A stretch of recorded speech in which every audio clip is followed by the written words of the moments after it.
Good afternoon, everybody. Welcome to the Interviewing Wednesdays. We hope you're trying to stay a little bit warm. It's the warmest it's been here all week. We're up to 27 degrees last time I checked. So it's nice here in Dallas to finally warm up a little bit. It's February 17th, 2021. For those people on Zoom, we ask that you use the chat box to enter any questions you've got. I'll be monitoring that feed. And for those people on Facebook, please just send your questions into the comment field and we'll get those questions answered as we take breaks throughout the presentation. For those on Zoom, if you're using a PC or Mac, we ask that you use the speaker view, which is in the lower left-hand corner. That would be very helpful, and that way we can you can change the aspect ratio of the speaker and the PowerPoint presentation that's going on.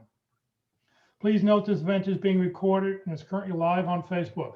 The recording will be on the Career FW Facebook page and on the Career USA YouTube channel for others to view in the future. By participating in this event, and if you post a comment in the chat box, you have your microphone or camera on, you give consent for your comment, name, and picture to appear. Well, good afternoon, everybody. Welcome to this chilly Wednesday afternoon. My name is Jeff Morris. I founded Career DFW back in 2008 to help those in the DFW area with their job search. In 2012, I started Career USA to help people outside the Dallas-Fort Worth area. I've written a book called What I've Learned About Your Job Search That You May Not Know. It is available on Amazon for $15. Or if you live here in the Dallas-Fort Worth area and you want to drive by the house when the roads are clear, you can throw 10 bucks out the window. And if you drive real slow, I'll try to throw a book in your open window. Since 2007, I've been facilitating and leading the North Dallas Plano Career Focus Group. And since 2017, I've been a member of the practice interview team. Well, we've got two people who put this presentation, put these this workshop together, Mark McDonald and Walt Glass. I don't know if Walt's with us, but Mark is. So Mark, do you want to introduce yourself? Yes, I do. Good afternoon, everybody. And I'm Mark McDonald. I lead the pit crew. I have led it since 2014. And I joined the pit crew after I got laid off for the third time from the telecommunications equipment industry. And first time was in 2000 when that recession happened. And then the third time was in 2012, very late at the end of the year.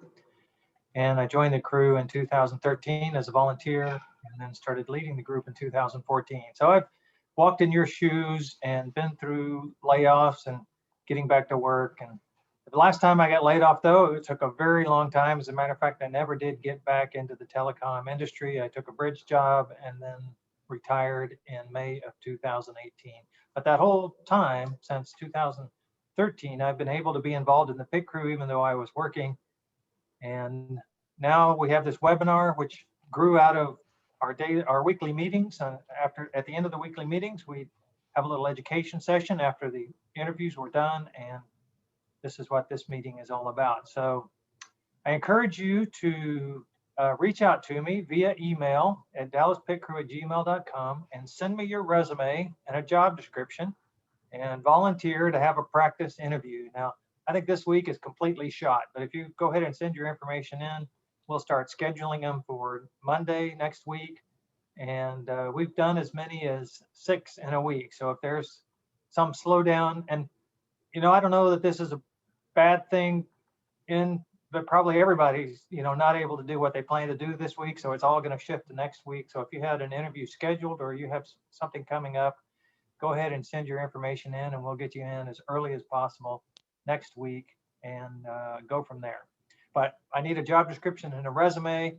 I have a group of volunteers who, just like myself, when I volunteered, are unemployed mostly, and they're volunteering their time to give back to the community of job seekers while they're also looking for a job. But they've all been hiring managers, and so they are the ones that give you the interviews and give you the feedback. We also use the Zoom technology to record, so you get those recordings to look at afterwards. And then when the interview's over, we spend 15 or 20 minutes. We'll talk about your interview and give you some feedback on what you did well and what you could do better and what you need to work on going forward in general about interviewing, but also specifically for the job posting that you provided. Now, that doesn't mean you have to have an interview scheduled or be in line for an interview to come and practice. Just pick out your dream job description on LinkedIn or Dice or wherever and send that in, and we'll give you an interview against that dream job, so you're that much more prepared when the opportunity arises and you have a quick turnaround interview. So that's the Pit Crew. Also encourage you to link in with me. It's coming up there. Yep, there's my LinkedIn page, and you can search on Pit Crew or search on my name there, and I should be on the very first page. And all you have to do is send me a note, say we met on Interview Wednesdays, and I'll accept and add you to my network, and that'll help you find positions, mainly in the Dallas-Fort Worth area. Majority of my contacts are in the Dallas-Fort Worth area. I've worked and lived in the Dallas-Fort Worth area since 1983. And then finally, I do one other thing besides the Pit Crew, and that's I coach on one particular topic. Why did you leave your last job? And we're actually going to talk about that today. And you'll see, we're going to play a recording from last fall, because I don't think my power is going to stay up. And I'm the last speaker. So Walt and I speak, and we kind of alternate back and forth about these two questions, compensation and why did you leave your last job? But one of my last slides in the presentation, I talk about if you have a complicated departure situation, right, where you left under, maybe you were fired, maybe you were the only one who was laid off, you ought to talk to a coach. I think you really should spend some time with a coach, and that can be me. I don't charge anything for it specifically, but there's other coaches and they do a fine job as well. Don't let that complicated situation be your barrier to getting your next job. I highly recommend you spend some time with a coach. If it's not, kind of a run of the mill, I got laid off with 25 other people because, we're in the hospitality industry and that's not doing so well in COVID. That's pretty straightforward and easy to understand. But if you've got something more complicated, spend some time with the coach. I'm going to leave you with that today. Thanks. Thank you, Mark. All right. Walt is currently without power, so he's not with us, but he does run the Interview Success Workshop. He and Mark wrote this series of workshops together, 13-part series. Walt, he's retired and he's an interview success coach, and he wants to help you build confidence. So if you're interested in doing it, you can reach out to Walt at walt_glass@yahoo.com. All the information is in his About section on his LinkedIn profile. Send him an email, tell him you'd like to participate. His sessions are on Tuesday mornings from 10 till noon. So if he has openings, if it's not this Tuesday, it'll be next Tuesday, and he'll be able to get you in and help you out with your interviewing. His interviewing is a lot more of preparing. It's not like the Pit Crew is much more of a real interview. I mean, it's more the 3 panel people will ask you pertinent questions. Walt's trying to make sure you're prepared for that interview. So, check with Walt and work out with him. It'll really be beneficial. All right, so today we're on session number 7, how to discuss compensation in an interview. Why did you leave your last job? As Mark said, we're going to play a recording from last fall because his power has been going up and down, and it's probably scheduled to go out in the next 15 minutes, probably, because he's had it on for about 15-20 minutes. So this will be a recording. So if you have any questions, put them in the chat box. We'll try to answer them at the very end of the session, and I'll try to stop and remind people. But please also note that even though this is going to say that it's session number 10, it really is session number 7 because Mark and Walt redid the schedule because they thought we need to do the old session 10 right after session number 6, which is about the 4 questions to be well prepared into answering a question. So we'll play this. I will pause a couple times throughout if we have questions, but here we go. Okay, so there are 4 questions that you need to be well prepared to answer. We've already covered 2 of them. Why are you here? It's basically a motivation question. What can you do for me? Might be another way to say it. And then tell me about yourself, which is an opportunity for you to make an opening statement. So if you want to hear more about how to answer those 2 questions, then session 6 is the session you want to go to. It's called Interview Openings and Closings. And so these 2 questions usually come up right at the beginning of interviews, and we recommend that you make them part of your opening statement. Now today, we're going to talk about the other two very important questions. What are your salary requirements? And why did you leave your last position? Or if you're currently employed, why are you considering leaving your current position? And we're going to do this in a, I guess I'd call it a ping pong fashion. So I'm going to handle the number 3 there. What are your salary requirements? And then Walt's going to give his perspective, and then he's going to go right into the why did you leave your last position? And then I'll come back and finish off with my perspective on how to answer that question. There's somebody new, Nora. I get those are popping up on me there, Jeff. I guess because I'm a co-host. So I take a very straightforward approach to answering this question. And so I believe, it's a question they're interested in. It's oftentimes a screening question. If you're unemployed, you should know the answer to this question. You should have done the research to know. If you're employed, you might be forgiven. I mean, you already have a job. You may not really be looking for a job, and so you may not have an answer right away.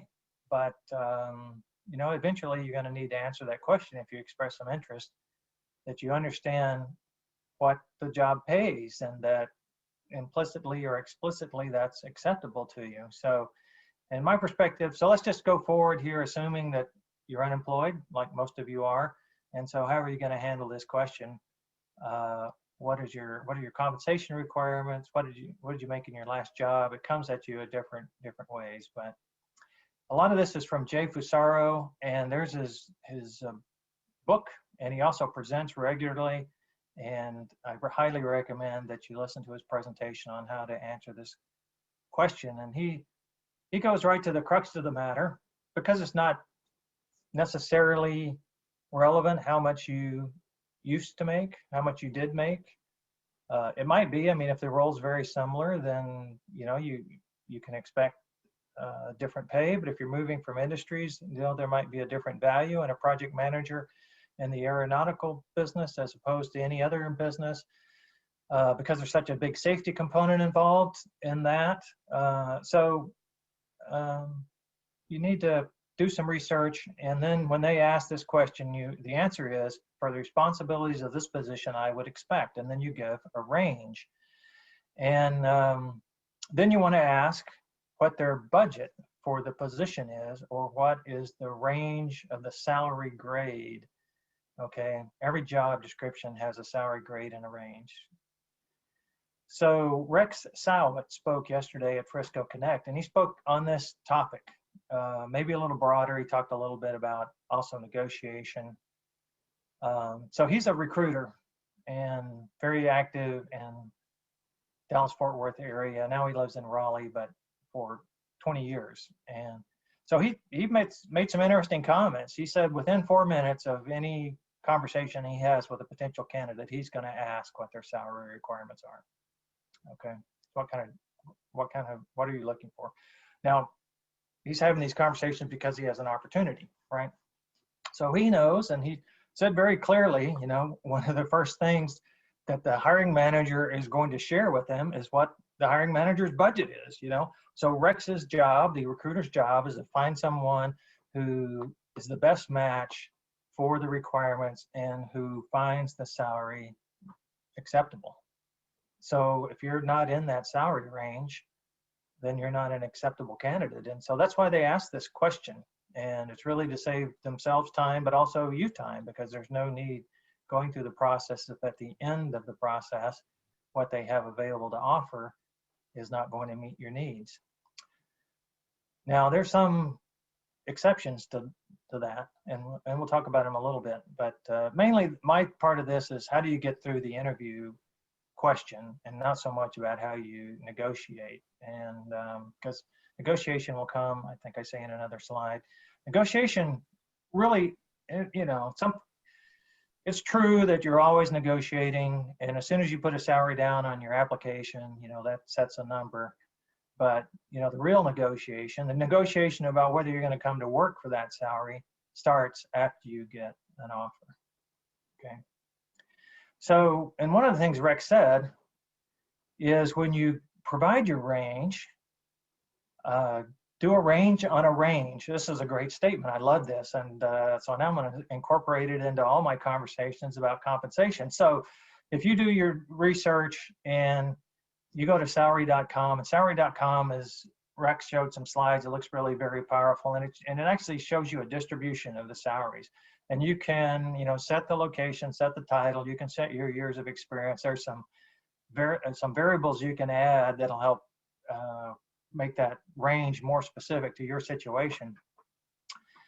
But he said, okay, so, and his recommendation is that the range you want to use is minus, there's a mean, right? There's a average number, the peak of the curve. And so go minus 10% to plus 15%. And so that would be your range. But then he went a little further, and I think this is a good idea. So let's say that's 75K to 95K, okay, which is pretty, that's about a 25% spread, right? So he says, well, don't say 75K to 95K, say mid 70s to mid 90s, okay? So that's even a range on a range. And here's what you're trying to do. You're trying to fall within their range, okay? And at the time that the recruiter might share that with you, and Walt will suggest this, that you ask what their range is first. That's acceptable. I think I prefer to just get it going, just say, here's what I know what my range is, here's my range, and it's pretty wide, mid 70s to mid 90s. What is your budget? Okay. And so as long as you've hit part of their range, you're still under consideration. You haven't knocked yourself out. Okay. And that's really what you're going for. You don't want to be, especially at the beginning of the conversation, you don't want to be eliminated just because of some misunderstanding. And the other part of this is you don't know their, if it's early in the process, you don't know their benefits, you don't know exactly what their most important requirements are. You have a job description, but there may be additional things. You may be the only person who can save them from the big problems they've caused themselves. And so a higher salary is appropriate, but on the other hand, they may have great benefits. They may have flexible work hours. They may have things that are valuable to you where you would take less than market rate or at the low end of market rate. So don't eliminate yourself by spoiling, the answer to this question. Now, my favorite is for salary data is BLS.gov. It stands for the Bureau of Labor Statistics. And I like this one. It shows you can search by title, you can search by metropolitan area or economic area. So of course, Dallas-Fort Worth is one big economic area, but even outlying communities are in their own economic areas. And so the less populated areas, they're bigger, they cover more, they may cover several counties, but it's all considered a similar economic area. So you can search by title, you can search by including grade. It gives you a distribution. It also tells you how many people in that economic area have that title. And so this is all information reported by companies, and it's not self-reported. And so I think knowing how many jobs are in that area, or at least jobs with that title in that economic area, is a valuable piece of information for you to have as well. So BLS.gov, and Walt's got 4 or 5 others that are good choices. And look at them all. I mean, don't just limit yourself to one. Now, you may have this occur where you fall in the low end of the range, or you fall, kind of out of the range. Again, you don't want to eliminate yourself, and salary may not be the most important thing for you. Your goal is to get an offer of employment, and then you can decide. And there's some opportunity here, because in the end, you may be the most exceptional candidate they have, and they might negotiate a higher offer. So don't necessarily collapse the opportunity. Just say simply, that's fine, or we can start with that, or salary's not the most important consideration for me. You can make a judgment, because it's going to take some time to continue to engage. So if you think it's not that great a match, or you're getting some other negative vibes, Can you guys see me now? Yes. Okay, because I just got a note that my connection was unstable, so yeah, you're going to spend some time, so it may just be call it quits, but as long as it's still looking good, I wouldn't let this initial setback of a non-overlap of your expectations knock you out if you can avoid it. Now, the recruiter, recognizing that you've got a mismatch, may want to disengage. But if you can keep it going, go ahead and try to do that. I mentioned this already, but as you get deeper into the process, the knockout question, the calling question, becomes more of a buying question. Now they're beginning to wonder how much it might cost to get you. So if it's not in the, and Rick said about the third, meaningful engagement. So you might have a conversation with a recruiter, you might have a conversation with somebody in HR, you might have a conversation with the hiring manager. So that's your third meaningful engagement. If it hasn't come up by then, you should probably ask, okay, by that third time.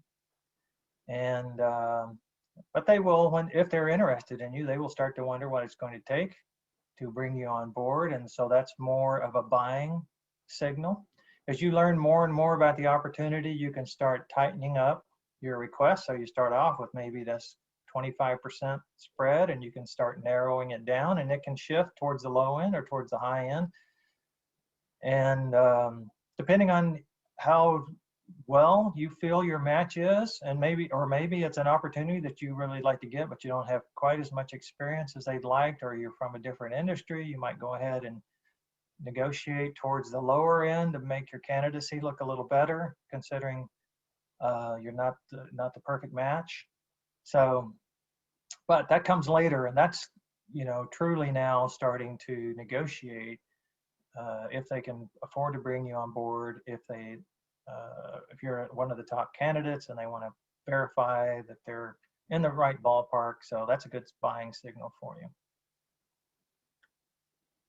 Yes, what you're making in your last position is also a screening question. I got an email from someone today who was asked to provide their their previous salary and then three, document it with three paycheck stubs.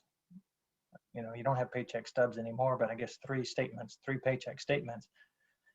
And so a couple of motivations for that. Number one is they may not believe that you're representing your salary correctly, and they want to verify it, right? But number two, they may, just be trying to figure out how much you made before, and therefore how much you would expect in the future, to make sure there's a common, there's a match. But really, if you've done your research, you can now, if they engage like that, you can have the conversation about what the market is, and you can provide your range. And if you haven't, exaggerated your previous salary, then there's no reason not to give it to them. But really, what's the important thing is for the responsibilities of this position, right?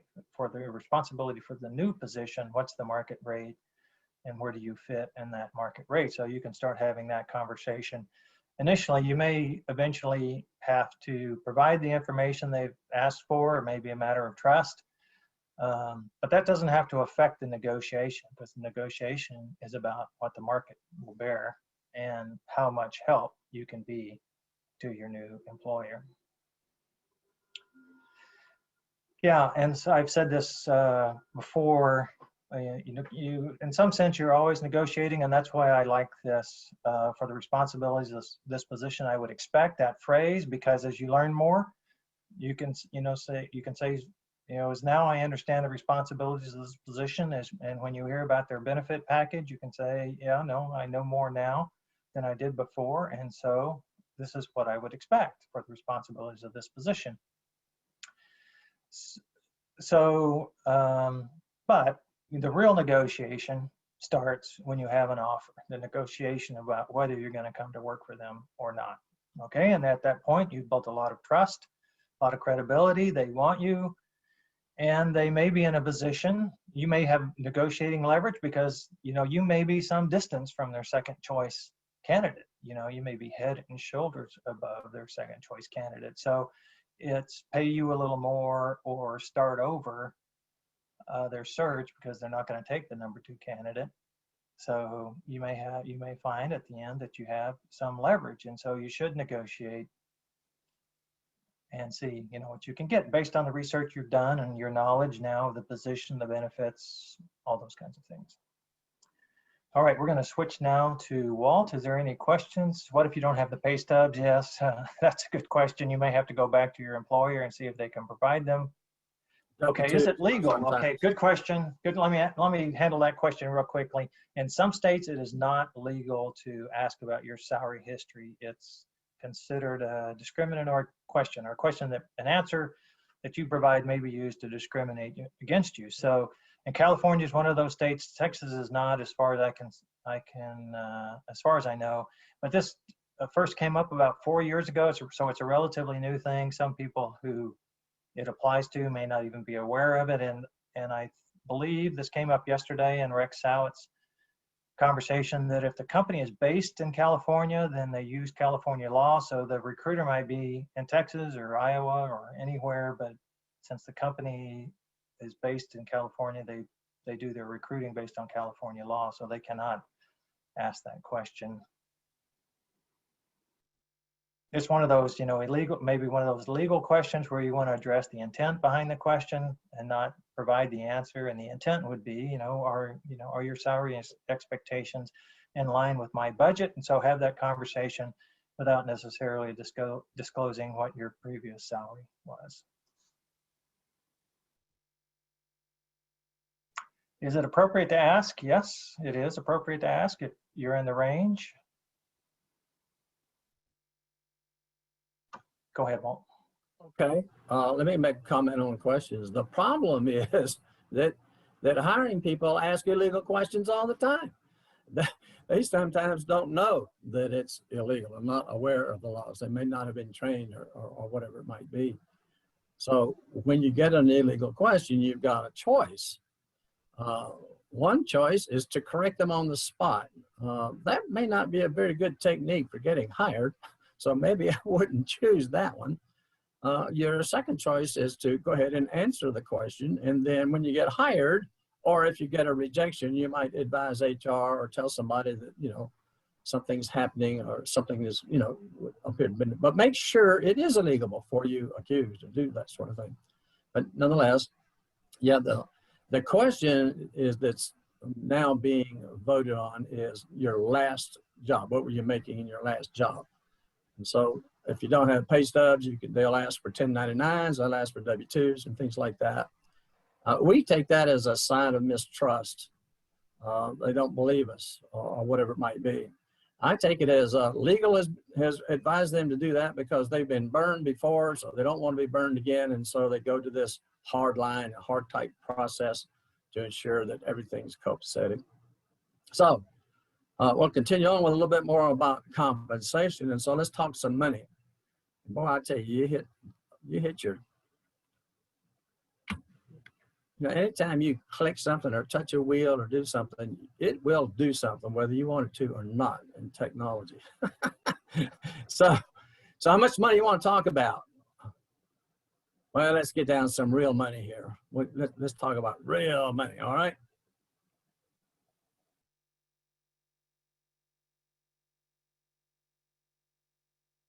Little humor.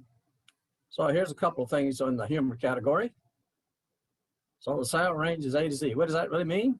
It means you get a competitive. I say competitive, we pay slightly less, right? So what are we thinking when we go in and the compensation question comes up? What is our mindset? Are we thinking as a job seeker? Hey, I want this job. I'm afraid of this question. I'm not sure how to answer it. I know that I might be knocked out. I'm feeling stress about all this kind of thing. And so Mark and I want you not to feel any stress whatsoever about the salary question. We're trying to arm you with some things. Now, I give you options because It's all situational. Every communication exchange is really situational. Who are you talking to? Where are you in the process? I mean, it all kind of depends on what's going on. If it's the first question out of a recruiter's mouth, that may say, I'll respond one way. And if it's not mentioned until later on by the hiring person, I might respond, are you making me an offer? I mean, it can be a different way depending on where you are in the process. And you have some options and some choices. But be the professional, all right? You are a professional person, okay? So I know what I do. I know what I can do for you. I know how I can help you. I know what my strengths are and the value of those things in this particular role and in this company. You're dealing with somebody who knows exactly those things because I've presented them well to you in the interview so that you know what you're getting. I'm showing you what I'm worth, all right? So market research, we've already talked about a few of these. You can always go out and look at some things, but I'm gonna give you a couple more. I like salary and BLS. They're company provided data as opposed to employee provided data, a little bit more sound. When I was working in a small company and I was doing all the back office stuff and everything like that, I kept getting these things from the government saying, if you do not respond to this survey, it is illegal and we can fine you up to all this kind of stuff. I got these letters all the time. So being a good citizen, I would respond. And a lot of them were salary information. What are you paying in salaries today? And BLS.gov is the source of a lot of those letters so that they say, you know, we need to find out what's going on. And so that's a pretty good source. It has a very good information. You have to play around with it a little bit. Salary.com is also company provided. Indeed and Glassdoor, a lot of people look at that, but I would not go to a person and say, well, Indeed says, because Indeed is not the final answer and the final line. If I go into Indeed, I think it's Indeed, maybe it's Glassdoor, to get a salary range, I gotta go through about a 15-minute survey of answering questions about me and giving my salary so they can put me in the database for their salary before I get my answer about what the salary range is. So they're just using my history. Well, I can put any number in there I want. And the last job I had over the 10 years, my salary was, some years it was $90,000 and some years it was $150,000. Okay, whole bunch of different parameters, bonuses and all that kind of thing go in there. So how do you deal with all that stuff? So most people, when they talk about salary, are talking about just salary, not the benefits, not the add-ons, not the total compensation package. Robert Half has a salary guide. Go look up Robert Half. And so they got some information there. They're a recruiting firm. And your professional organizations often would have salary ranges. So if you're in project management, go to PMI. In sales, I mean, there's different organizations that do have some salary information. My suggestion to you is in each place you go look up the salary information, find out where the data came from. Find out how they got their data. What's the database?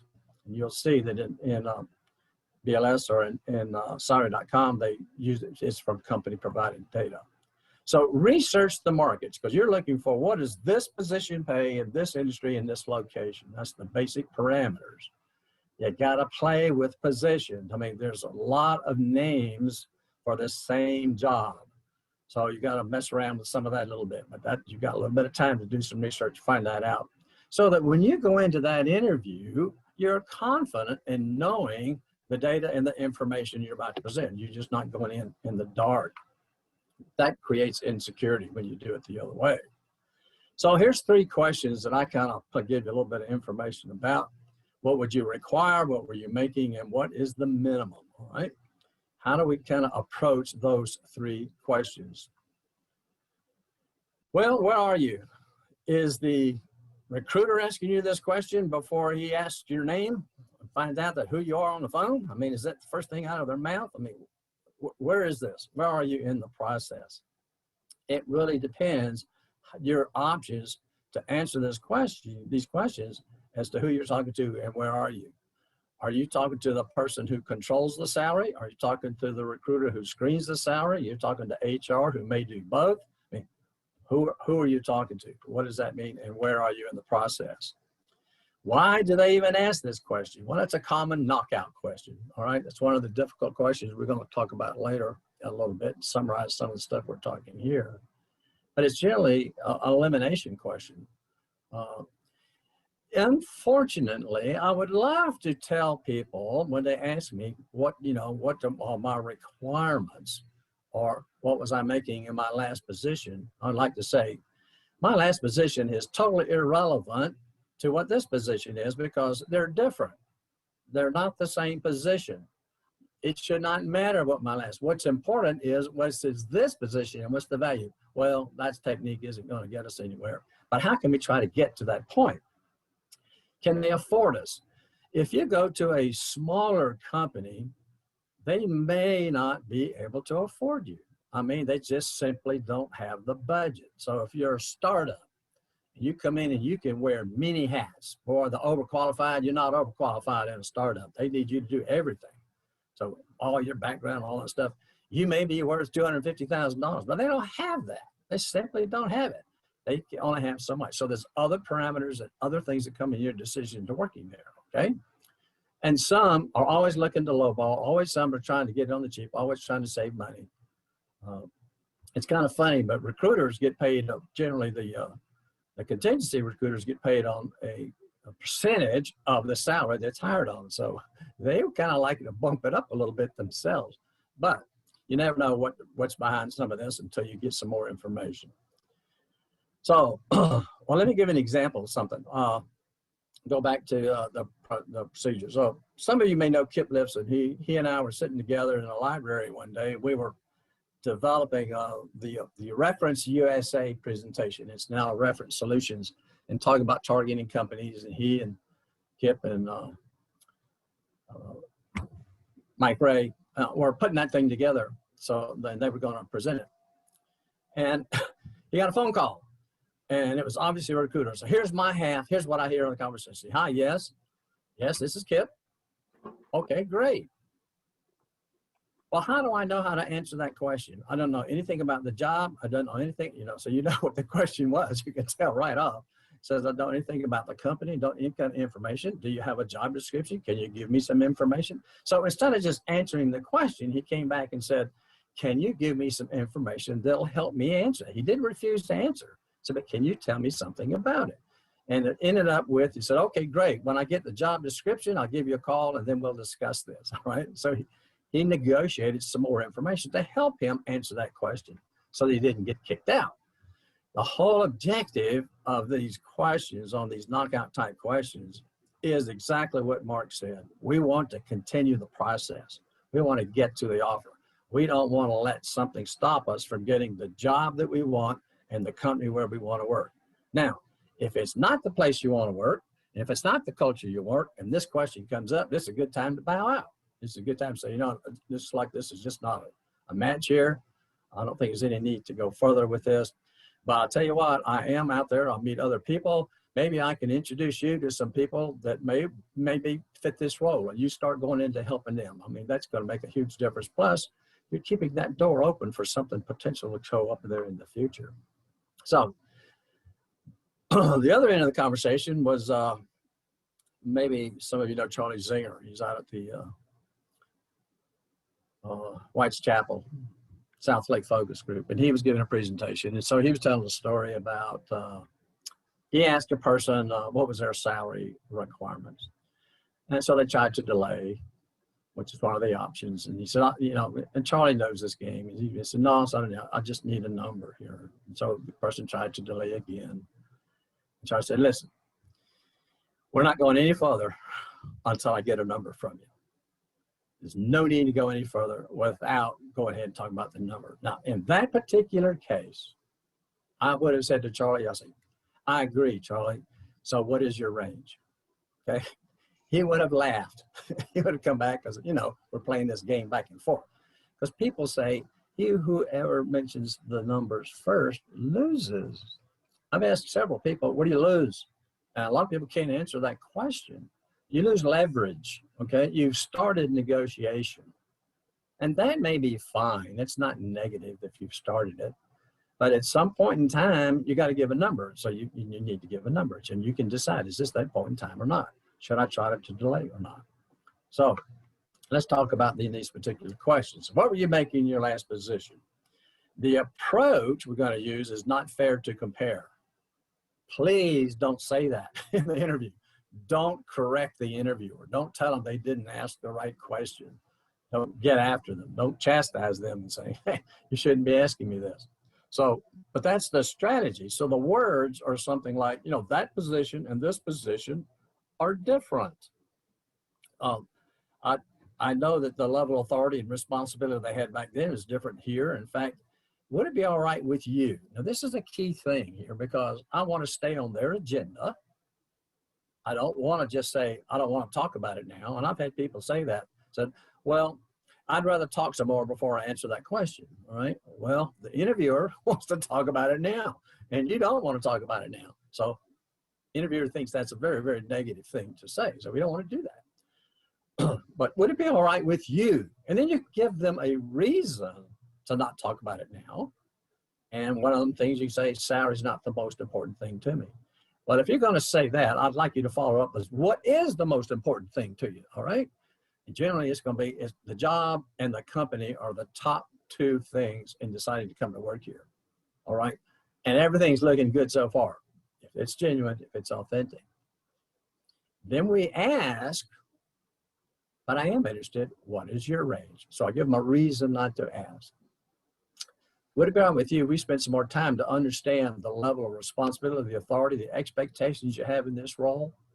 But I am interested. What is your range? So a reason to delay.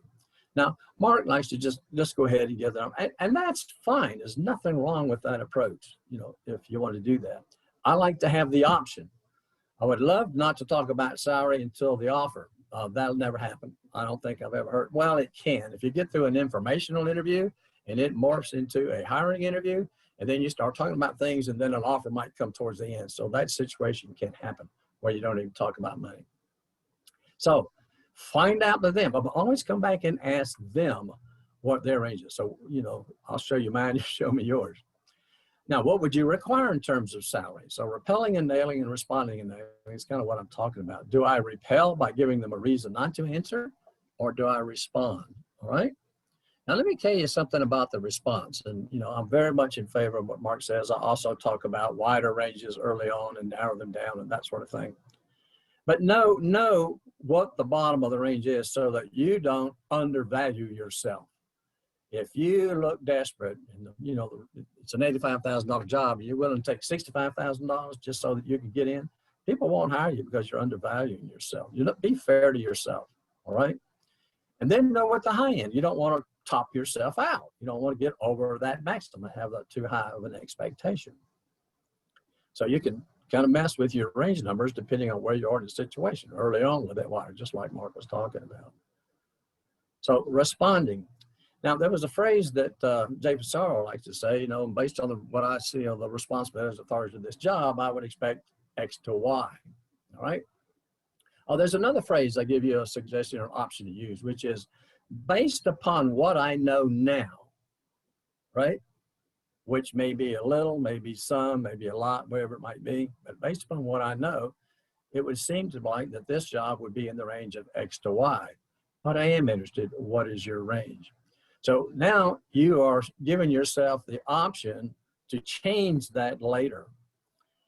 If we know how much they want us, the more towards the higher end of the range we can negotiate.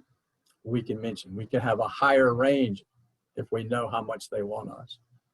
It just kind of depends on where you are, and if they really want you, then you don't want to make somebody unhappy to have to pay you this amount of money to get you to come to work here. All right, that's a negative. They need you, but you got them over a barrel. They got to bring it. That's, you know, you're going to start out negative with a company, and you don't want to do that sort of thing.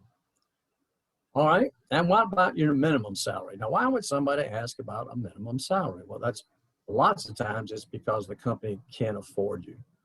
So target right. I mean, if you're targeting a smaller company and you're demanding a high-end range for the marketplace, that's probably not going to be a match. Okay.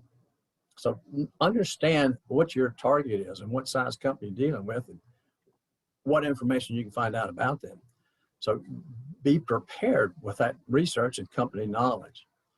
But, you know, if they ask you what's the minimum salary, this is where I like to play a little game. This is the only place in interviewing where I like to play a little game. And that's where I just pause and I look down and I think and I go, well, you know, I'll consider that. All right, what am I doing? I'm sending the message, it's low, but I'm keeping the process going. That's what I want to do. If this is the company you want to work for, how do I keep the process going? Because when it gets down to the offer and to the end and you find out a lot more things, it's really, you know, all bets are off in the real sense.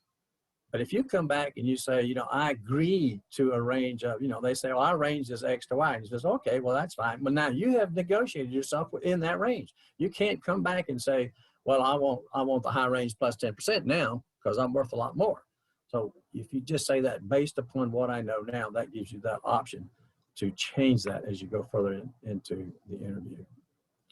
So negotiation, both sides claim a victory, win-win, but be prepared to evaluate your offer. I'm surprised by the number of people who will call me up and says, well, I got this offer, what do I do next? And I said, well, what have you done to prepare yourself for an offer? Do you know what you want? Do you know what's important to you? Do you know what benefits you're looking for? All right. I always suggest that it's rare to use the word benefits prior to an offer. I think it's very risky because you can send a message that the benefits are more important to me than everything else. Well, that may be true, and we need those benefits, that sort of thing. That's okay, but if you bring it up earlier, I think it's pretty risky. You make the decision, but I think it's risky. But, you know, is there a bonus structure? When salespeople ask for the salary, you know, it could be, oh, it's $50,000 a year. But what does the typical salesperson make? They make 220. I mean, you just never know what the whole structure is. Sometimes you can say, well, you know, I like to look at total compensation when I make the decision, not just the salary piece of it. But be prepared to evaluate that offer. So I'm going to throw something into the chat window right now. It's a spreadsheet for those of you that love spreadsheets in Excel, that sort of thing. I'm going to drop that into, well, I will later, okay? I'm going to finish this and I can do this while Mark is talking about why did you leave. But be prepared to know what's important to you and what you negotiate for and what's the things that say, here's what I really want to make and here's what's important. Is it time off is more important to me? Is it vacation time? Is it a particular benefit? You know, companies say our benefits are health. We got great health benefits, and one's deductible is $500 a year, and the other one's $2,000 a year. I mean, those kind of things. So it may not be what you think is important versus on what they have. You got to validate everything, but get yourself to the end. Get yourself to where they want you so that you can negotiate in good faith. All right. Prioritize that package. Here's just a list of sample things you get. Some of these are for the higher up you go in responsibility and authority.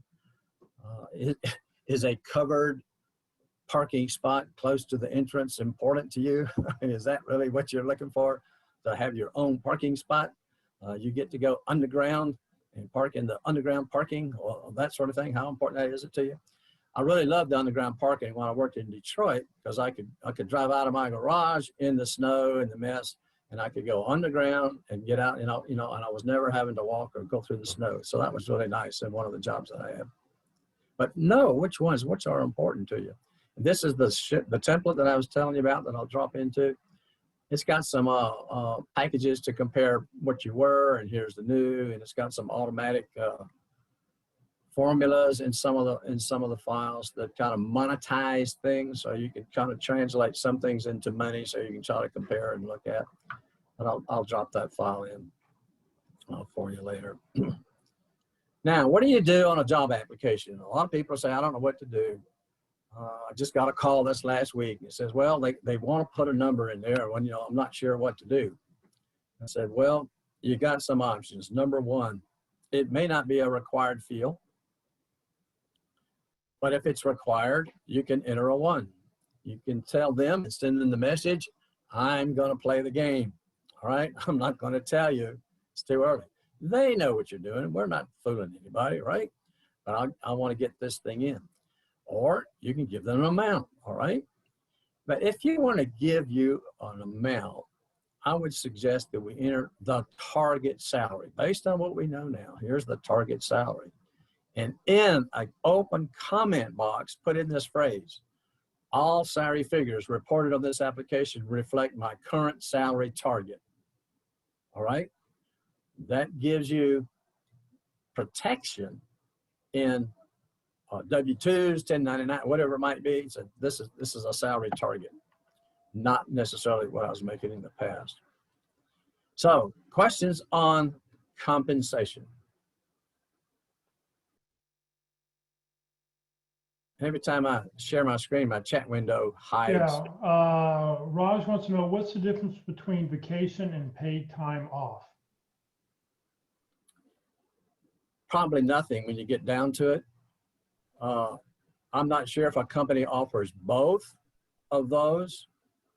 I know that if you work hourly, probably you're going to get PTO. If you're salaried, you're probably going to get vacation, but it's probably all over the map. But I'll confess to you, I haven't worked for 8 years. I'm not sure what everybody's doing these days. Well, I shouldn't say I haven't worked. I haven't been paid in the last 8 years. So I don't know. Does anybody have any information on that? I think the difference is historical because, way back when you used to get vacation and you'd also get sick days. And then there'd be holidays, right? So now companies lump it all together. So paid time off could include vacation time, 6 days, sick days, and the 9 or 10 vacation days you get, for Martin Luther King Day or Easter. So they may just roll it all together because it's a bigger number when you do all that. So. Okay. Just a reminder to everybody, this is a pre-recorded session from last fall, so the questions that you're putting in the chat box we'll answer at the end of the session. Questions, Jeff? No, that's it. Okay. I want to say something, or just a couple things, because Mark has a great presentation on why'd you leave your last job. I want just to make a couple of comments. Number one, you are not your job. Your job does not define you. You leaving a job does not define you. The reason you left the job does not define you. All right? You're the same person you were the last day or the week before you're working that you are today. So please don't make the mistake of saying, gee, if I've lost my job, there must be something wrong with me. There's something bad. There's, and you begin to really have low self-esteem and you kind of blame yourself. Now I'm going to make a very controversial statement here, so I don't really mean to hurt anybody's feelings. But in general, men don't ever take responsibility for blame, and women always take responsibility, even when it's not theirs. All right. And so that's just something that's wonderful about women. They're always trying to, keep the peace and being quiet. And so I know I'm making an overstatement here, but don't start blaming yourself. So I want you to listen carefully to what Mark has to say about that with why'd you leave your last job. The second comment I'd make is when you're asked that question, the answer to the question is not the end of the response. Because you want to then, my suggestion is you say, and that brings me to why I'm here with you today. And I'm going to give you now a couple of reasons why this job energizes me. And it's what I do, who I am, and how I can help you. All right, just briefly. And why do I want to work here? I'm going to answer that. And why do I want to here with this company? Okay. So you move from this sort of negative type situation and leaving your last job, and you move right into a positive. And so that's a strategy you always should use. Any negative question you want to end positively. And so that's my suggestion for saying, once you answer that, then move into it. But that brings me to why I'm here with you today. And it's like, thank God I'm not working there anymore, because here's this opportunity in front of me. This is what energizes and excites me. And you show that through your mindset, through your body language, because you are excited about the job. That's going to be a significant differentiator than just saying, I was downsized, and you walk away. All right. Take it away, Mark. All right. Thanks, Walt.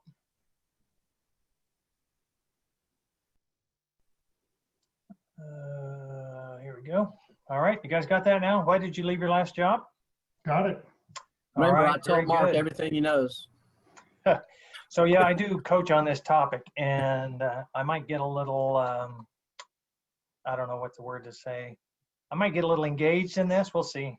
I think last time I did, because I talked to a lot of people who, are feeling bad about what happened, and they believe they've been fired or terminated, and it's just not true most of the time. And I'll get to that. And it's just, yeah, I'll get to that in a second. But I get a little angry sometimes at the way people are treated by the corporate world. So if you're feeling it as well, it happens. It's not just you. Okay, so we're going to talk about things to consider about corporate restructuring, because almost all separations are somehow based on a corporate restructuring or financial stress, but it's hard to identify, and we'll talk about that. You need to get to a point, even if you were treated badly, where you have a positive perspective on what happened. And oftentimes I coach people, you just have to get out of the details, and you have to go way up, up to like 50,000 feet, where you can see the curvature of the earth and say, okay, what happened? If at this level, looking down on my situation, what exactly did happen? And oftentimes it's not about you, okay? It's about the situation the company was in. So, and then the third thing is, how do you deliver the answer to this question? Okay, so why did you leave your last job, or why did you have 5 jobs in 2 years on your resume? Those kinds of questions. People are curious.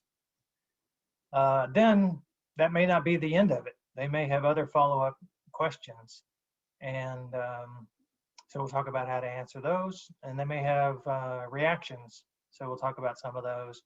And then some complicated separation situations require addition, and I'll give you a list of these, require additional help. And so this is a great area if it applies to you. Your separation wasn't straightforward. You weren't laid off with 50 people, or your location wasn't closed, or your job shipped to India. It's a good time to use a coach to help you understand what happened and then explain it with confidence and brevity. Yeah, so Raj has made a comment there. We'll come back to that. So those are the 5 things I want to talk about.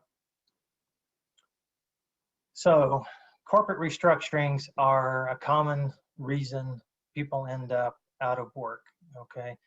And so these will lead to layoffs, RIFs, sometimes reduction in force, closed facilities, consolidations between 2 companies. Of course, projects will be canceled if there's overlap between those 2 companies, or because of financial stress. And this is what happened to me in my first layoff. The company may outsource their staff to a professional employment organization, and really it's a disguised layoff, because the jobs after the PEO transition are not as many as the jobs available before. This is the case where you're asked to reapply for your job and you're going to be reconsidered. That's usually a professional employment organization transition, but that also happens in consolidations, mergers and consolidations. So those are the kind of different categories of things that can happen. They're almost always caused by a need to conserve financial resources or some form of financial stress. And sometimes even a merger, even though both companies may have been doing well, the management's made some promises that this merger is going to bring some benefits. Those benefits are almost always financial benefits, and therefore they put pressure on themselves to reduce staff or restructure the organization or rethink how they do business, and that ends up with people leaving the company involuntarily. Now, many restructurings are often preceded by a change in senior management, and so I would say more than half the time when I talk to people, there has been a change in management, some in the last 12 months. Okay, so sometimes there's a delayed reaction, and that's what most people don't realize, is that the new president we got a year ago is the reason I got laid off today. Because, you know, the new top person was hired for a reason, right? The reason was to make things better. Now, it may be a mystery, it may even be secret, it may not be public knowledge that things need to be better, but likely senior management changes are generated by financial stress. And those will trickle down. Also, and this also happened to me, some companies or some industries are restructuring regularly and continuously because their industry is in long-term decline. Okay, so my particular field, telecommunications equipment, kind of kicked off its long decline and with the recession in 2000, 2001, and it continues today. They're just shrinking and shrinking. These companies that used to be very big, providing equipment to the phone companies, are now much, much smaller. And there doesn't seem to be any end in sight. As a matter of fact, the whole kind of industry is transitioning to use more networking technology, the kind of stuff that you use for computer networks and email are taking the place of what used to be used for phone calls. So it's just been a big, huge transition, and it continues. It's been almost 20 years now, and no end in sight. So, but you can also think of other stores like, Blockbuster video stores used to be, they used to be like Starbucks and 7-Elevens, but they no longer exist at all. Nobody wants to go to a store and rent a VHS. They download it. So those kinds of companies, and so things may be happening on long time scales, and you come in the middle of it not realizing the situation, and end up, on the street. Now, this is very true as well. If a company's in financial stress, they will go to great lengths to hide that. Okay, they don't want their employees to know, because the employees that can leave might leave. They don't want their customers to know, because the customers who get some wind that they may not be able to, the company may not be able to provide what they need, will start looking for other sources and potentially leave the company just on a rumor that they're not doing well. And their suppliers also may become concerned that they're not going to get paid and start demanding cash up front to get the necessary, raw materials to build their product. So a lot of bad things happen, and they can happen just on rumor, and they can happen really badly if there's really an ounce of truth in them. So companies go to great lengths to keep this secret if they're struggling. And so you'll see things like 3 or 4 people get restructured out of a job, people leave and they're not replaced. So this is a slow motion kind of secretive way of reducing their expenses without making a big splash. So nobody can really point to it's been 2 years and now they're 25% smaller than they were. How did that happen? Very slowly. And so you may be caught up in that, 1 or 2 at a time trickling out. And so this is kind of the money slide, the money statement here. The journey to the moment when a restructuring is necessary can bring out some bizarre corporate behavior. I've heard some really bad stories about how people are managed and handled and dealt with, but it's all being motivated by an attempt to reduce staff and not call it a layoff. Okay, they'll make up reasons why you didn't do a good job. So most recently, a new director of IT was hired, and he had different ideas about how he wanted things done. So one of the very first things he did when the merit review cycle came up is he gave everybody in the IT organization, 25 people, got a not meets. Okay, he just reset expectations. And really what he was attempting to do is to justify why he was going to need to reduce the staff substantially. And at that point, he didn't know exactly who he was going to need to release. So he just gave everybody, blanket not meet. So that's setting the foundation for putting them on performance improvement programs and then terminating them eventually, which was his way of reducing the staff. Now, when this got to HR and he actually attempted to terminate somebody, they canceled that program. I mean, that's just not the way it's done. But, managers can pull these kinds of things, and it can be very upsetting, but it's not at all related to your performance. It's all related to financial stress and the desire to keep it secret.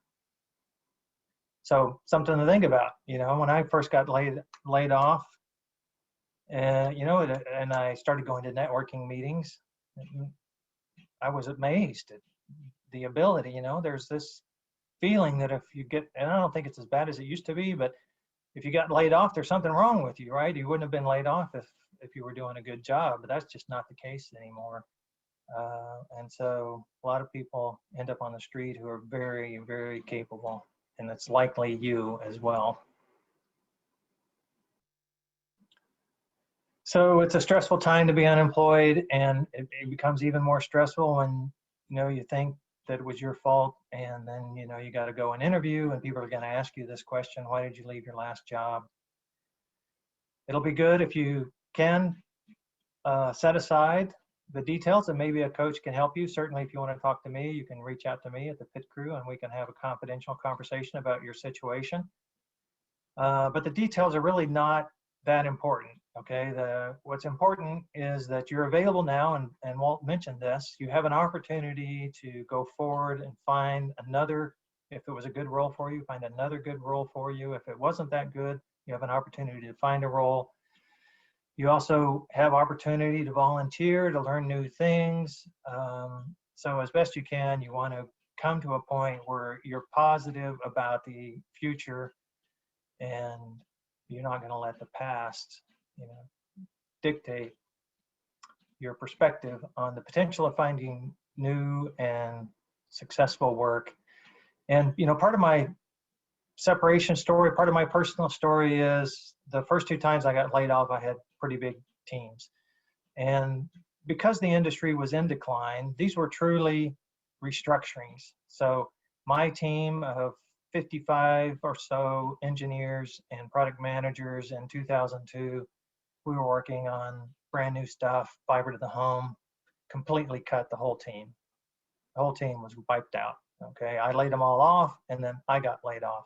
But they all landed, even though that was a recession environment. It was bigger than the telecom industry, but they all found good jobs. So I'm very optimistic.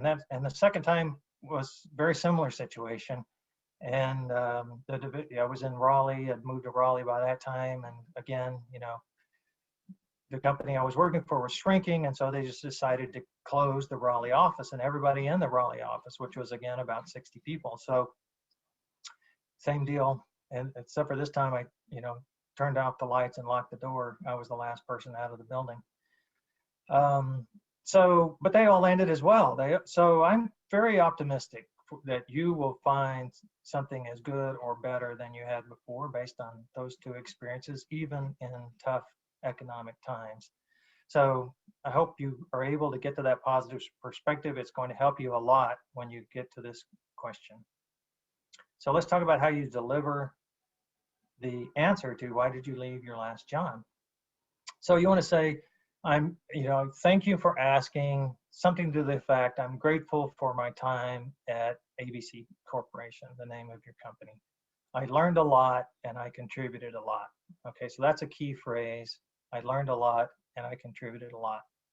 Now, you want to show a little bit of empathy and some understanding here. Is your previous company needed to reduce staff, and my position was considered redundant along with whatever the story is, okay?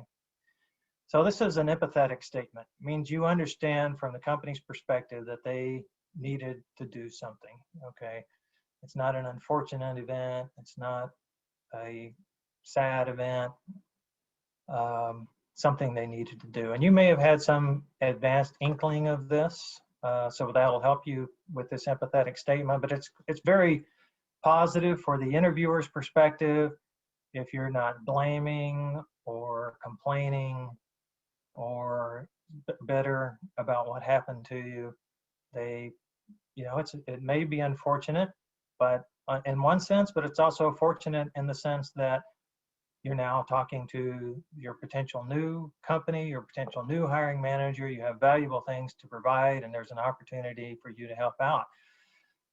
So you just want to take that perspective, is that they needed to reduce staff, and my position was considered redundant along with 25 or 50 or whatever it was, however many people were laid off. And then, as Walt suggested, and I suggest as well, you got a couple of options here, but you want to transition to something positive, okay? You want to transition to something that you did, something you learned in that role, or one of your top contributions in that role that you think the company you're talking to, the new company, is going to be really interested in. And so you can launch right into it. I'm most of the proud of the time that I did X, Y, and Z, give a result that's behind a star story. Just tell them what you did that was really good.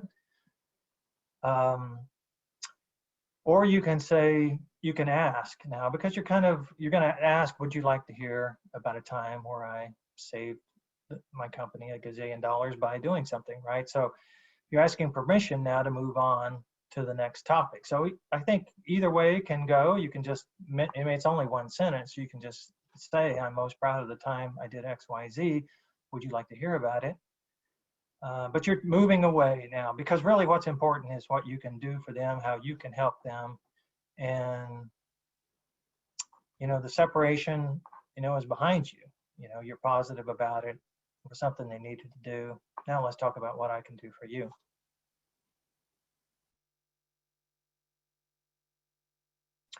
Now, I don't think you should use these words exactly. What you're saying is, I'm grateful for my time and I learned a lot and I contributed a lot. Okay, what you're saying, but don't use these words. It was a productive time in my career, and I harbored no ill will towards the company or the circumstances that led to this situation. Okay, so that's a long phrase. This is where you need to get your head at. But you really want to do you want to keep your statements positive. And and I've got another slide on this, but really very positive. So when even this phrase, I harbor no ill will, is a negative phrase. It's a double negative. Okay, much better to say the company treated me well. Okay, that's a very positive statement. Okay, but you need to get in your head, you need to get to where you believe this. You believe this is really true. I had an example I was going to share, but now it slipped away from me. Oh yeah, I learned a lot and I contributed a lot. So if you have more than one, if you work there for 5 years, you probably got 5 big contributions, so pick the story that's going to resonate as you think the most with your new company. But it also may be, I just was talking to somebody this week who started with a company. 6 months later, they merged with another company. 5 or 6 months later, he was let go. And so that was pretty much the story, but he wasn't there. He wasn't with either. It was a bank. He wasn't with either bank really long enough to have some significant accomplishments. At least that's what he thought.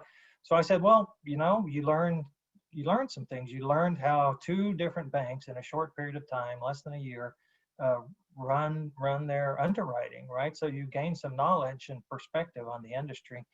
And so, that's what he went with. That's what he took away from that a little bit less than a year experience. I already mentioned this. Show some empathy for the company's situation. Tell it from their perspective. That's very powerful to demonstrate that you are, you're not bitter about what happened to you. You're not carrying some baggage with you. And then so I've already covered this. I jumped ahead of myself. Okay, so here's some things to avoid. Don't use negative words at all. It's all positive all the time. No, unfortunately, that job wasn't for me. It was a toxic environment. The company struggled.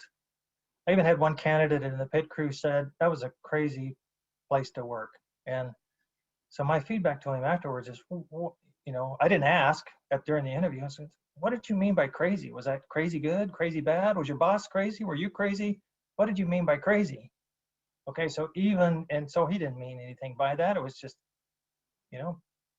crazy, I think was busy, but I didn't know how to interpret that. And so that's what you got to watch out for. That was kind of marginally negative, but any little negative in the answer to this question is going to put up a red flag. I mean, who wants to hire somebody who's bitter about how they've been treated, maybe angry? You don't need to elaborate in any way. So the reason for your separation should be exceedingly brief. Okay, I was laid off along with 25 other people. Would you like to hear a story about? Right? So very brief. Now, brief and to the point and delivered with confidence. Okay. Now there may be follow-up questions. Okay, and so if there are follow-up questions, you'll get a chance to elaborate a little bit more about what happened. But the first cut at this should be very brief and to the point, and then transition into offering by asking or just offering up a key achievement. I'm most proud of the opportunity of the time I got to something you did for them. Okay. Yeah, this really, the point is you want to be confident enough, brief enough, and to the point enough that there's not much to tell here. Really, what we need to talk about is how I can help you, right? How I can do the things you need done. And that, if you're wondering what that is, then that from your opening statement and the questions you ask. So right after you provide your opening statement, which is typically right after tell me about yourself, you're going to start asking questions about what their most important requirements are. You're checking, verifying that what's in the job description is current and timely and applies to this hiring manager. So and so the session 6 talks about that. But that, okay, by this point, by the time they've asked this question, what their most important requirements are. And so you're going to start pitching, immediately transition into talking about how you can address those. Now, you can give yourself away. I mean, if you're not completely squared away with how they treated you, it can come out later, okay? And so this happened in an interview one time. We were interviewing a CEO candidate for the pit crew, and so we asked him what he was looking for in his new role. What were the things? And so one of the things he said was, I'm looking for supportive management. And by management, he meant the board of directors. And so this took us down a complete rabbit hole about, well, what was wrong with your current management? Were they not supportive? Blah, blah, blah, blah, blah. So not really something that he wanted to talk about, but we were so curious we couldn't we must have spent 10 minutes chasing down this comment that he made about supportive management. So this is what I call a leak. Leaked out because your head wasn't squared away, you weren't in a positive space, and so that can derail you even some distance away from the actual reason that you left. Now, interviewers may be curious about the situation. They may, and that's the way, if they ask on follow-on questions, you should just say, well, they're still curious about the situation, okay? So you were very brief in the initial statement and then transition to an achievement story. The second, if they ask there's two options here. They may ask a direct question. They may say, how many people got laid off, if you haven't already said, they may say, well, what did they do without that location, or where did they move? Who took over what you were doing? They may be curious about that. But if they ask another open-ended question, like, tell me more, or tell me more about why you left, then you need to provide a little more detail. Okay. And so I suggest if you get a follow-on open-ended question, give a few details about the staff affected by the layoff. Okay, so you might say 8 people in accounting and 3 salespeople, and then my group, which was planning, and there's 5. Okay, so a little bit about the details of the situation. You can talk about the severance or salary continuation that you receive. So severance is a lump sum payment that you receive. Salary continuation is you remain on the payroll and therefore eligible for benefits for a month or 2. And so sometimes that's given instead of severance. So, and that's a little better deal, I think, because you do get paid on a regular salary and you are still eligible for benefits. You basically got an advance notice, okay, that your job was going to end in 2 months. And so you don't have to come into the office. As a matter of fact, they may not want you to come into the office, but you still are on their payroll. So that's what I call salary continuation. And so that's it. You provided a few more details. You might repeat that you were treated well. You got 2 months of severance with benefits included, and then transition to another achievement story. Can I tell you about a time where I did X, Y, and Z? So I recommend you have 3 achievement stories, because you're going to get this second response and you may even get a third one. And so each time you want to have a transition story that you can tell, something you learned or something you did that they're going to be interested in hearing about. Okay. So the third time, and they're really curious now, they may even be doubting what you said. Okay. That you're not telling them the whole story or whatever. But the third time they ask another open-ended question, you're going to fill in what they are doing to move forward. Okay, what they are doing without you and the others that were laid off when you were laid off, and then go to another achievement story. Okay, so this is now the complete story. There was the first part, which is very brief. There's second part, which fills in a few details. There's the third part, which finishes off. They closed the office. They moved all that work to Chicago, or whatever you're demonstrating that you kept up with it. What happened. You understood it. You're empathetic about it. And so this is what they did, and this is what the result was. Now it may be that the result was, well, they continue to lay off people, and the company's still, restructuring. Okay, that's good. I mean, it just indicates that's the end of the story as far as you're concerned. They're still struggling to get their feet underneath them. Don't use those words, but just say they continue to lay off people and close divisions. You know what's going on, and then transition into another story. Now they may ask more direct questions to fill in little details. Just go ahead and be truthful in your answers and brief. And, like you did on all the other responses, you're going to transition to another story. Now, this time, the third time, I would not ask. I would just say, here's a story. Here's a story. Just tell the story. Tell an achievement story from this job, and move on. Now, you may, so this is the whole story. Now, these 3 little pieces are the whole story. So if you continue to get questions, you're just going to have to repeat. And don't be upset about it, like I said before, or like I just told you, just repeat it. Just tell the rest of the story, because that's the whole story. There's nothing else to ask. And some recruiters will continue to ask, or they'll come back to it later. Some interviewers come back to it later to see if you're going to add or elaborate any more. And just don't. You need to, this story, the 3 parts are a complete package, and there's nothing else to tell. Okay. Be aware that some employers and HR people in particular are going to want to know why you left every previous position. So assuming, some of those might have been layoffs, some of those might have been opportunities to do something bigger, better. Some of it might be even opportunities to go to work for a previous boss. That's a legitimate reason. Or go to work for a particular person. Salespeople in particular, like to have good leadership.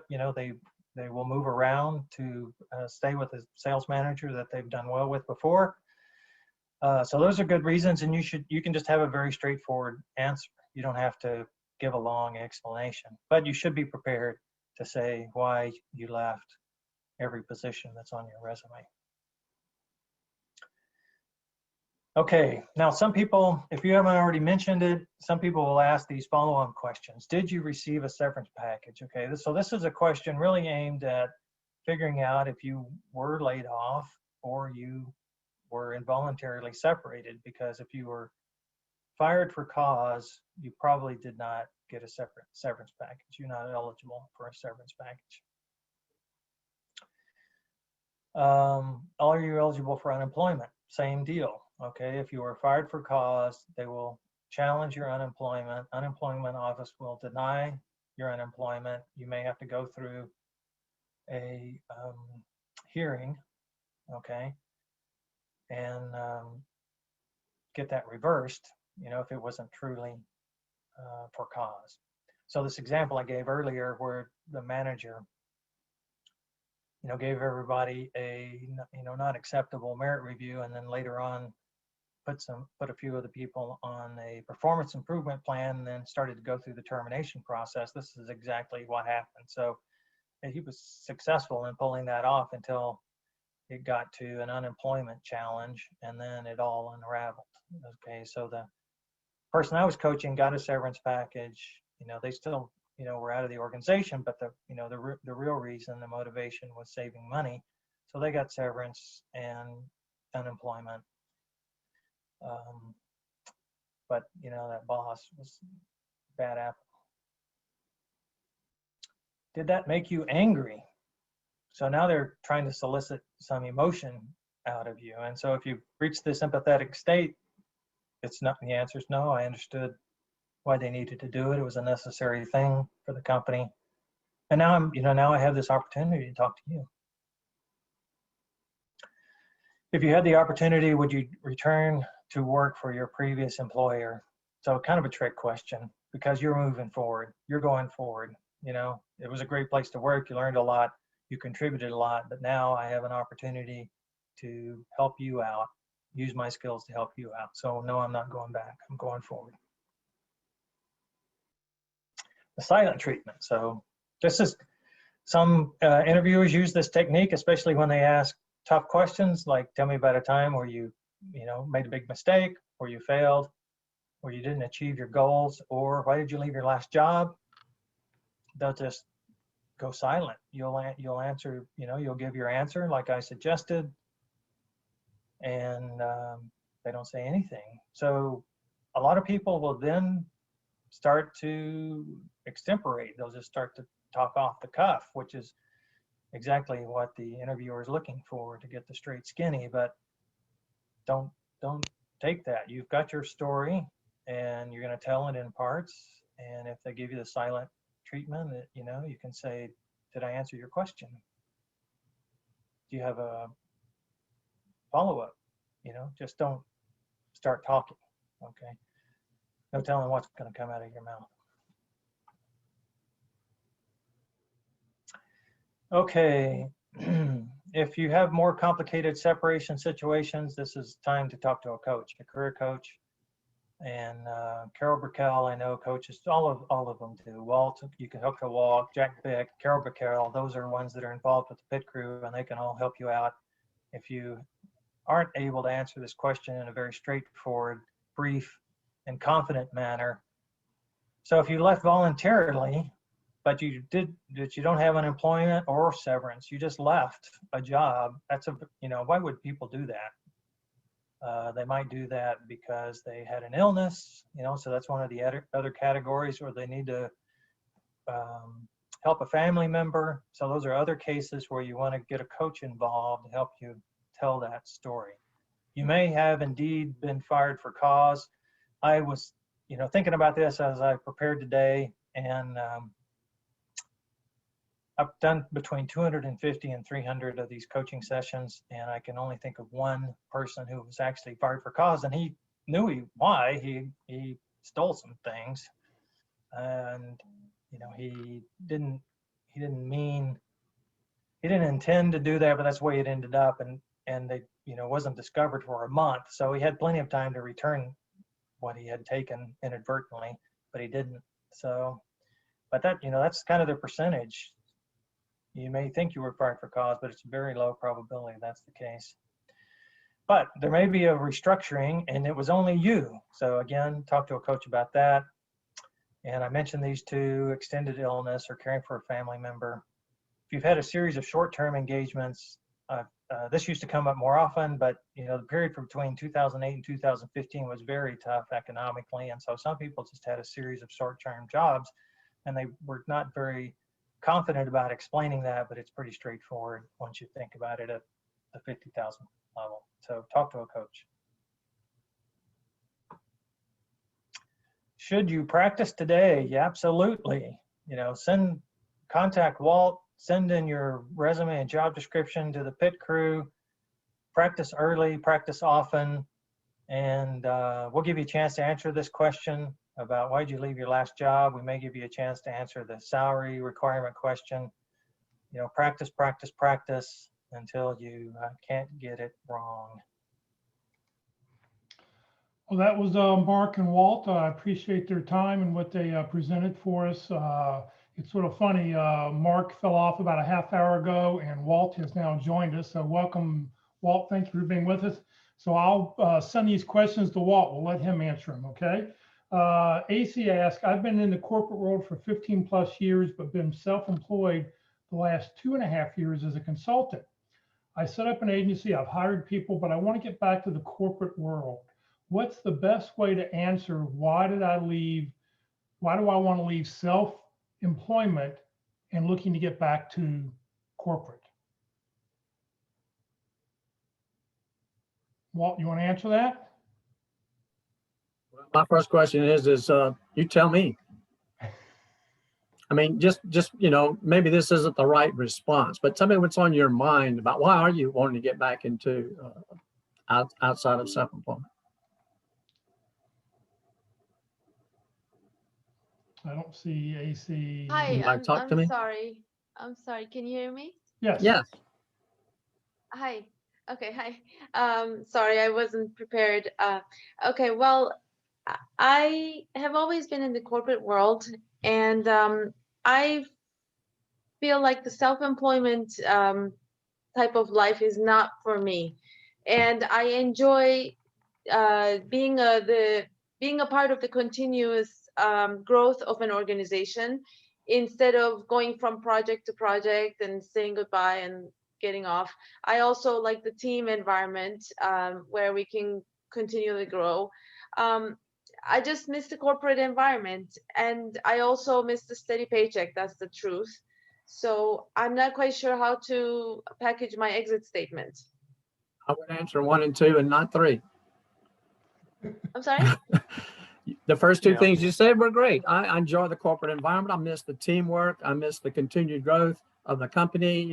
Here's all the things you like about the corporate environment. So here's the positive part. You don't say what I didn't like about being self-employed, because that's negative. You just say what I like being in the corporate, and these are the things that I miss. I want to be part of that thing. And then if you can say, and here's something about your company that really attracts me to work in that company, and you got a mission, values, whatever it has that you learned that says, a culture match or that kind of thing, because you're talking about culture and some of your activities that you can add and say, this is what really excites me about working here. Most people wouldn't do that. I like to talk about differentiation. So I think you got some good reasons. Thank you. And just so you know, I listened to everything you guys mentioned, and I was just telling you openly my situation, but in an interview situation, never talk negative, always say positive things. I'm got that tattooed in my head. Thank you so much for answering my question and for all the resources you guys provide. Thank you. Right. I know, and Mark has joined us on the phone, so obviously he has phone connection, just not internet connection. The next question I have is from Richard. Is it wise to refuse to answer the compensation question for the last position, particularly if the description and locations are different? But why is it, what was I missed the first 8 words. Is it wise to refuse to answer the compensation question for the last position? You got to make a judgment decision. And from the interviewer's perspective, when you don't answer the question, what's the message? How are they going to interpret that? And what's the risk in you moving forward with that kind of response?